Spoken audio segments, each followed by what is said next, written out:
محمد وآل محمد صلوات.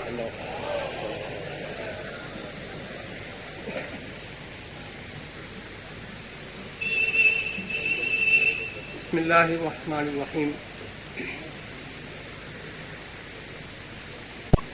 الحمد للہ رب العالمین والصلاة والسلام علی خاتم النبیین وعلی آلہ وعطرتہ اجمعین. محترم مہمان خصوصی، علماء کرام، مہمانان گرامی، السلام علیکم. آج اس محفل میں حضرت علی علیہ السلام کی ثنا خوانی کو کہا گیا ہے، اور آپ اس حقیقت کا اندازہ بخوبی لگا سکتے ہیں کہ جس ہستی کی تعریف اللہ نے کی ہو، جس کی تعریف رسول نے کی ہو، اس کی کما حقہ تعریف ہم جیسے ناچیز انسان کیا کر سکتے ہیں. علی کی تعریف اس خاک کی بنی ہوئی زبان سے کبھی ممکن نہیں. تاہم کیونکہ جس طرح النظر الی وجہ علی عبادہ ہے کہ علی کے چہرے کی طرف دیکھنا عبادت ہے، اسی طرح ذکر علی بھی عبادت ہے. اور اگر ذکر علی کر کے اس فانی زبان کو لافانی بنا دیا جائے، اگر علی کا نام لے کر مٹی کی اس خاکی زبان کو ہمیشہ کے لیے باقی کر دیا جائے، تو اس سعادت سے کون محروم رہنا چاہے گا؟ آپ سب کی طرح آج میں بھی اپنے آپ کو خوش قسمت سمجھتا ہوں کہ اس محبان اہل بیت میں حضرت علی علیہ السلام سے محبت رکھنے والوں کے درمیان مولا مشکل کشا کے شان میں چند کلمات عرض کرنے کا موقع مجھے بھی ملا. مولا مشکل کشا کی شان اتنی ہے کہ جس کا بیان ممکن نہیں. جیسا کہ میں عرض کر گیا، میں صرف چند لمحات میں ایک ہی پہلو پہ روشنی ڈالنا چاہوں گا. اللہ تبارک و تعالیٰ نے اپنی بہت ساری صفات میں جس طرح قرآن حکیم میں اپنی ہماگیری کا اعلان فرمایا ہے، اس میں سے ایک صفت لینا چاہتا ہوں، اور وہ ہے علم کی صفت. ربنا وسعت كل شيء رحمتا وعلم. اے میرے پروردگار، تو نے تمام چیزوں کو اپنی رحمت اور اپنے علم سے اپنے گھیرے میں لے لیا ہے.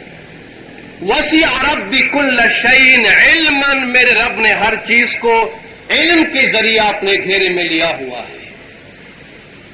یہ علم وہ علم ہے جس سے اس کائنات میں پھیلنے والے تمام علوم کے چشمے پھوٹے ہیں. تمام صحف آسمانی اور قرآن حکیم کے جو علوم ہیں وہ اللہ تعالیٰ کے اس علم سے پھوٹے ہوئے ہیں. اللہ تبارک و تعالیٰ جس کو یہ علم عنایت فرما دے وہ بزرگ ہو جاتا ہے، جسے اللہ تعالیٰ حکمت عطا فرما دے وہ بزرگ ہو جاتا ہے.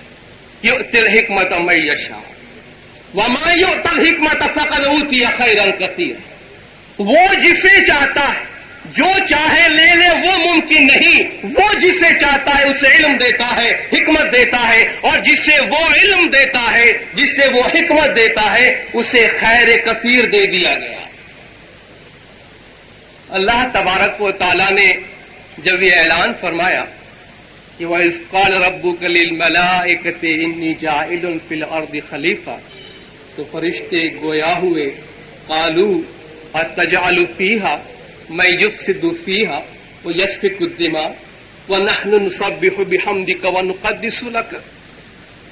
آپ کسی ایسے بشر کو پیدا کریں گے زمین پہ جا کے خون بہائے گا. اگر آپ کو تعریف ہی کروانی ہے, تقدیس کروانی ہے, تحمید کروانی ہے, تو ہم کس قابل ہیں؟ کیا ہم اس کے لیے کافی نہیں؟ اللہ نے کیا جواب دیا کہ انی اعلم ما لا تعلمون, جو میں جانتا ہوں وہ تم نہیں جانتے, اس لیے میری بزرگی تم پر ثابت ہے. اور جب حضرت آدم علیہ السلام کو بنایا گیا, تخلیق فرمایا گیا اور انہیں علم سکھایا گیا, لوگ کہتے ہیں جو علوم حقائق سے واقف نہیں وہ کہتے ہیں اشیاء کے اسماء سکھا دیے گئے. وَعَلَّمَ آدَمَ الْأَسْمَاءَ كُلَّهَا ثُمَّ عَرَضَهُمْ عَلَى الْمَلَائِكَةِ وَقَالَ أَنبِئُونِي بِأَسْمَاءِ هَؤُلَاءِ إِن كُنتُمْ صَادِقِينَ. کہ اے فرشتوں, جو علم میں نے آدم کو دیے ہیں, جو اسماء میں نے اسے سکھائے ہیں, اگر تمہیں پتا ہے تو ذرا بتا دو. یعنی جو علم میں نے انہیں دیا ہے تمہارے پاس ہے تو بتاؤ. تو کیا کہتے ہیں؟ سبحانک لا علم لنا الا ما علمتنا. ہماری کیا بسار ہے, جو آپ نے دیا وہ ہمارے پاس ہے, اس سے بڑھ کر ہمارے پاس کچھ نہیں. آدم علیہ السلام سے حکم ہوا کہ آدم تم ہی بتا دو, تو حضرت آدم نے وہ علم کے تمام چشمے کھول کے رکھ دیے. اللہ نے فرمایا بتاؤ. اب آدم کے سامنے سجدہ کرنے کا جواز پیدا ہوتا ہے یا نہیں پیدا ہوتا؟ کیوں پیدا ہوتا ہے؟ کیونکہ جسے سجدہ کرنے کو کہا جاتا ہے اسے علم دیا گیا ہے, اور علم کے سامنے ہر ایک کا ماتھا جھکتا ہے, علم کے سامنے ہر ایک کا سر جھکتا ہے. اور اللہ تبارک و تعالیٰ نے انبیاء علیہم السلام کو اپنے علم کا مظہر بنایا. ثم اورثنا الکتاب الذی اصطفینا من عبادنا, ہم نے جسے ہمارے بندوں میں سے برگزیدہ کیا انہیں ہم نے کتاب کا علم دیا. کتاب کا علم خدا ہر ایک کو نہیں دیتا, کتاب کا علم خدا ایک خاندان کو دیتا ہے. جب ایک خاندان کو دیتا ہے تو دوسرے جلتے ہیں. میں نہیں کہتا, کلام الہی کہتا ہے. جب خدا آل ابراہیم کو کتاب اور حکمت دیتا ہے تو لوگ جلتے ہیں. خدا فرماتا ہے میں کیا کر سکتا ہوں اگر تم جلتے ہو, یہ میرے استفائیت کا طریقہ ہے, میں تو ویسے ہی برگزیدہ کیا کرتا ہوں لوگوں کو. ام یحسدون الناس علی ما آتاہم اللہ من فضل فقد آتینا آل ابراہیم الکتاب والحکمت وآتیناہم ملکا عظیما. کہ کیا لوگ اس بات سے حسد کرتے ہیں جو کچھ ہم نے ابراہیم اور اس کی آل کو دیا؟ ہم نے آل ابراہیم کو کتاب دی, حکمت دی, اور اسے بہت بڑی روحانی سلطنت عطا فرمائی. خداوند تعالیٰ نے حضور اکرم سرور کونین صلی اللہ علیہ وآلہ وسلم صلوات اللہ علیہ کو اس علم کا مظہر قرار دیا اور فرمایا جو کتاب تم پہ نازل کی جا رہی ہے اے مومنو, اس کتاب کا معلم بھی اس کے ساتھ ہے. کما ارسلنا فیکم رسولا من انفسکم یتلو علیکم آیاتنا ویزکیکم ویعلمکم الکتاب والحکمہ ویعلمکم ما لم تکونوا تعلمون. ہم نے تمہیں میں سے ایک رسول کو بھیجا جو تم پر ہماری آیتیں پڑھ پڑھ کے سناتا ہے, تمہارا تزکیہ کرتا ہے, تمہیں کتاب اور حکمت کی تعلیم دیتا ہے, اور تمہیں وہ باتیں بتاتا ہے جو تم نہیں جانتے. کس طرح بتاتا ہے؟ کیونکہ اللہ تبارک و تعالیٰ نے انہیں علم دیا. اور آپ جیسا کہ سن گئے اور سنتے رہتے ہیں, حضور نے فرمایا انا مدینۃ العلم وعلی بابها, میں علم کا شہر ہوں, علی اس کا دروازہ ہے. فمن اراد العلم فلیأت الباب, جسے علم کی تلاش ہے وہ دروازے سے آئے. اور قرآن میں بھی خدا نے کیا خوب فرمایا, لیس البر بان تأتوا البیوت من ظہورها, اس میں کوئی نیکی نہیں کہ تم گھروں میں پیچھے سے آیا کرو. لیس البر بان تأتوا البیوت من ظہورها, اس میں کوئی نیکی نہیں کہ گھروں میں اس کے پیچھے سے آیا کرو. وَلَكِنَّ الْبِرَّ مَنِ اتَّقَىٰ, بلکہ نیکی تو اس میں ہے کہ تقوی اختیار کرو. وَأْتُوا الْبُيُوتَ مِنْ أَبْوَابِهَا، گھروں میں شرافت کے ساتھ دروازوں سے داخل ہوا کرو۔ ارے گھر میں آنا ہے تو کہا گیا یہ گھر ہے علم کا اور یہ اس کا دروازہ ہے، یہ علم کا شہر ہے، خانہ حکمت ہے، علی اس کا باب ہے۔ اگر علم ہی چاہیے تو یہاں سے آ جاؤ۔ دیکھو علی کا وہ مقام ہے کہ مقام نبوی اور مقام علوی میں کبھی کبھی وہ ایک ہو جاتے ہیں۔ کتنی شاندار قرآن کی یہ آیت ہے، کتنی پرمعنی ہے، کتنی پرحکمت ہے۔ یقول الذین کفروا لست مرسلا، اے محمد یہ لوگ جو کافر ہو گئے ہیں وہ کہتے ہیں تو رسول نہیں ہے، اب تیری صداقت کے لیے گواہی تو چاہیے۔ یہ لوگ کہتے ہیں کہ تو رسول نہیں ہے، قل کفا باللہ شہیدا بینی و بینکم ومن عندہ علم الکتاب، کہہ دے کہ جو رسالت مجھے دی گئی ہے تمہارے اور میرے درمیان ایک گواہ تو اللہ کافی ہے، اور دوسرا گواہ وہ ہے جس کے پاس کتاب کا علم ہے، اور من عندہ علم الکتاب سے مراد امیر المومنین مشکل کشا مولا مرتضی علی صلوات اللہ علیہ ہے۔ بات یہاں تک تو سمجھ میں آتی ہے کہ جس نے محمد صلی اللہ علیہ وسلم کو نبی یا رسول مقرر فرمایا وہ تو گواہ بن سکتا ہے، علی گواہ خدا کے برابر کیسے آ گئے؟ کسی اعلیٰ مقام پہ اللہ نے حضور اکرم کو نبوت عنایت فرمائی تو اللہ تو گواہ ہے، لیکن علی اس کا گواہ کیسے ہو سکتا ہے اگر وہ بھی اس مقام پہ موجود نہیں تھا؟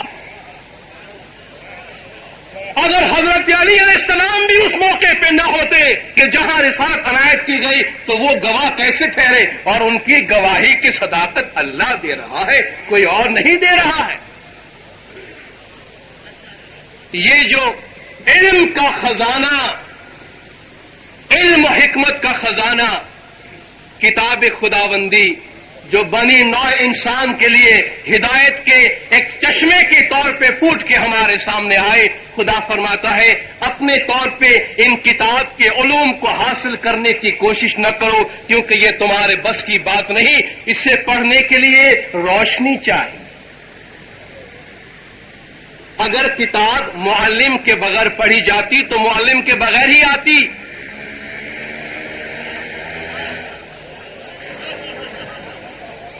اگر کتاب صاحب کتاب کے بغیر، اگر کتاب معلم کتاب کے بغیر پڑھ لی جاتی، سمجھ لی جاتی، عمل کر لی جاتی تو معلم کو ساتھ بھیجنے اور راسخون فی العلم کو ساتھ بھیجنے کی ضرورت کیا تھی؟ اس لیے تو فرمایا کہ قد جاءکم من اللہ نور و کتاب مبین،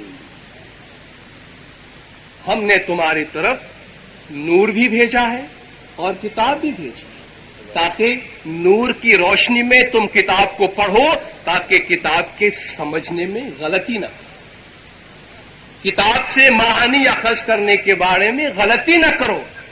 آج دنیا کے کروڑوں مسلمان ہیں، کتاب پڑھتے ہیں، دل پہ ہاتھ رکھ کے بتائیے نور کی روشنی میں کتنے لوگ پڑھتے ہیں؟ نور رسالت و نور امامت کی روشنی میں کتنے لوگ ہیں جو قرآن کو پڑھتے ہیں؟ حضور نے فرمایا کہ انا وعلی من نور واحد قد جاءکم برہان من ربکم وانزلنا الیکم نورا مبینا، تمہارے ساتھ ایک نور بھی بھیجا گیا۔ اس لیے حضور اکرم سرور کونین محمد مصطفیٰ صلوات اللہ علیہ اس دنیا سے تشریف لے جاتے ہوئے بھی کتاب کو صاحب کتاب سے جدا نہیں فرمایا۔ وہ جو کہتا تھا کہ سلونی قبل ان تفقدونی، مجھے ضائع کرنے سے پہلے مجھے پوچھ لو، اس کی اطرت کے ساتھ قرآن کو وابستہ کر کے فرما گئے کہ انی تارک فیکم الثقلین کتاب اللہ و عطرت اہل بیتی، میں دونوں چیزیں تمہارے درمیان چھوڑ کے جاتا ہوں تاکہ ہمیشہ کتاب کو صحیح معنی میں پڑھ سکو اور کتاب کے مطابق عمل کر سکو. اور یاد رکھیے ہر آدمی کتاب کو سمجھنے کا دعویٰ نہیں کر سکتا. کتاب ہر ایک کے گھر پہ ہو سکتی ہے اور ہے، ہم سب پڑھتے ہیں، لیکن ہم میں سے ہر ایک وارث کتاب نہیں. آپ نے سنا ہے، آپ جانتے ہیں، حضرت امام زین العابدین علیہ الصلوۃ والسلام کربلا کے بعد لٹا ہوا قافلہ جب دمشق پہنچا اور امام زین العابدین بھی ساتھ موجود تھے، یزید امام زین العابدین کو لے کر دمشق کی مسجد میں گیا. اپنی کچھ بڑائی اور شان دبدبا ظاہر کرنے کے لیے مسجد کے خطیب سے کہا کہ ہمارے خاندان کی تعریف کرو. تو خاندان بنو امیہ کی تعریف کی گئی. خوب تعریف ہوئی تو امام زین العابدین علیہ السلام سے فرمایا گیا کہ آپ کچھ حکم صادر فرمائیں گے، آپ کچھ فرمائیے. آپ کے خیال یہ تھا کہ شاہی دبدبے کے آگے اب امام زین العابدین کیا فرمائے. امام زین العابدین علیہ السلام کھڑے ہوئے اور فرمایا کہ جو لوگ ہمیں جانتے ہیں انہیں ہمارے تعارف کرانے کی کوئی ضرورت نہیں. جو ہماری عزت و شرف سے واقف ہے ہم انہیں کچھ بھی نہیں بتاتے. جو نہیں جانتے ہم انہیں بتاتے. ہم بانی اسلام حضرت محمد کے نواسے ہیں. ہم حضرت علی اور فاطمہ کے پوتے ہیں. ہم شہید کربلا امام حسین علیہ السلام کے بیٹے ہیں. آگے سنتے جائیے. عزت و شرف میں ہمارے برابر کوئی نہیں. جبرائیل ہمارے گھر میں آیا کرتے تھے اور قرآن کا نزول ہمارے گھر میں ہوا ہے. قرآن ہم سب کے گھر میں ہے، یہ دعویٰ ہر کوئی کر سکتا ہے. قرآن ہمارے گھر میں نازل ہوا، دنیا کے کروڑوں مسلمان، کروڑوں انسان میں کوئی کر سکتا ہے؟ وہ علی کر سکتا ہے، علی بن حسین کر سکتا ہے، علی بن حسین بن علی کر سکتا ہے یہ دعویٰ کہ میں خازن علم قرآن. عزیزو، ہمارے پاس اللہ کی ایک نعمت ہے. بس چند کلمات کے ساتھ اپنی تقریر مکمل کرتا ہوں. اللہ اور رسول کی ہمارے پاس امانت ہے، امت مسلمہ کے پاس امانت ہے. امامت اور قرآن یہ اللہ اور رسول کی امانت ہے. اور خدا فرماتا ہے یا ایھا الذین آمنوا لا تخونوا اللہ والرسول وتخونوا امانات. اے ایمان والو، اللہ اور اس کی رسول کی امانت میں خیانت نہ کرنا. ان اللہ یأمرکم ان تؤدوا الامانات الی اہلھا. خدا تم سے حکم فرماتا ہے کہ ان امانتوں کا جو حقدار ہے ان کے حوالے یہ امانت ہے. مولا مشکل کشا مرتضی علی زمین پر اللہ کی سب سے بڑی نعمت ہے اور اللہ کا فرمان ہے کہ قیامت کے دن لَتُسْأَلُنَّ يَوْمَئِذٍ عَنِ النَّعِيمِ. اس نعمت کے بارے میں تم سے سوال کیا جائے گا کہ اس نعمت سے تم نے کیا استفادہ کیا. آئیے ہم سب در علیم میں اپنے سر کو جھکا کے کچھ علم حاصل کرنے کی کوشش کریں، کچھ نور حاصل کرنے کی کوشش کریں. ہمارے دلوں کو منور کریں، ہمارے ذہنوں کو منور کریں، ہمارے گھرانے کو منور کریں، ہمارے معاشرے کو منور کریں، اپنے ارد گرد روشنی پھیلائیں، ہماری دنیا کو بھی آباد کریں، آخرت کو بھی آباد کریں. ربنا آتنا فی الدنیا حسنۃ وفی الآخرۃ حسنۃ وقنا عذاب النار وآخر دعوانا ان الحمد للہ رب العالمین. اب میں جناب کمال الدین صاحب کے بعد پروفیسر اقبال عظیم صاحب سے مؤدبانہ درخواست کروں گا کہ وہ اپنا کلام پیش فرمائیں. پروفیسر اقبال عظیم صاحب.